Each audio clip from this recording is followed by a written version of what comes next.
Electing a city mayor is up to the inhabitants of the city. Charging tolls on roads is also up to local or state government. But printing money is up to the national government, right? So there's the United States Mint that does that.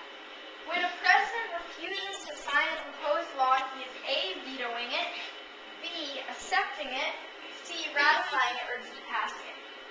We just did this today. We should have every hand up. Brittany. Veto is it? Veto. Very good. Okay, so you've already done then you probably know. Students in a fifth grade class put democracy into action when they vote for a class president, raise their hands before they speak, help the teacher pass out papers, or obey the teacher's classroom rules.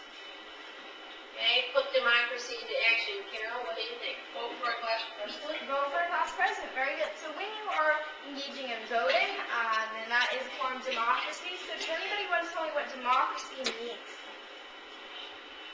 Christian. That no one branch of government has too much power, and that to elect anyone, any branch, and be voted for, separate and judicial. Yeah, well, democracy means that no one person or no one group has too much power, that it's evened out. And in our democracy, then we use a thing called checks and balances to help ensure that that happens. Now, we have a kind of interesting system. It's called a representative democracy. So that means, because the original democracy was one in the city-state of Athens in Greece, and what would happen was all the citizens would assemble in one place and vote for everything. Now, imagine if the entire United States had to assemble, the entire population of the United States would have to assemble in one place and vote on everything. That wouldn't be very workable for such a big country. So what we did was a representative democracy where we elect people to go and gather and vote and make laws. And we still vote directly on certain things like for president and city mayor, etc. So it has lots of aspects of the original democracy and representative democracy. So it's kind of interesting to know.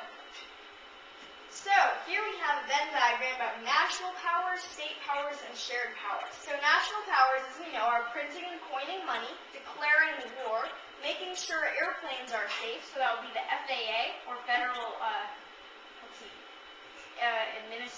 Aeronautics Industry? No, sorry, yeah, something like that. Sorry, I'm not really that great at acronyms.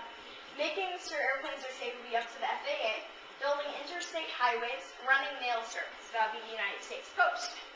Now, state powers are deciding how long the school year should be, making laws against stealing, deciding school subjects needed for graduation, running state parks. Shared powers, ones that both national and states use, are setting up courts and prisons, collecting taxes, controlling banks, and borrowing money. So in the United States, which power is given to both national and state governments?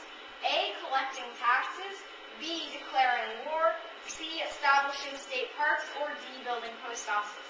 Which power is used by both national and state government? And we've talked about this, that both the national government and the state government do. Kyle. Collecting taxes. Collecting taxes, very good. You can ask your parents about this, and they will know that you have to pay taxes both to the federal government and your state government. Now, the reason this is because if you only pay taxes to the federal government, then your state government wouldn't be able to fix the roads or do the things that your state government do. If you only pay the state government, then the federal government wouldn't be able to do mint money and do the things that the federal government does. So you see, taxes have to be given to both federal and state government in order for both to accomplish this. National government, the three branches. So we know executive, or the president and cabinet, carries out laws, meets with leaders of other countries, leads military.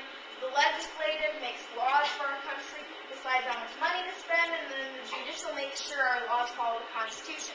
So which branch of government, knowing this, would decide how much money is to be spent on national parks?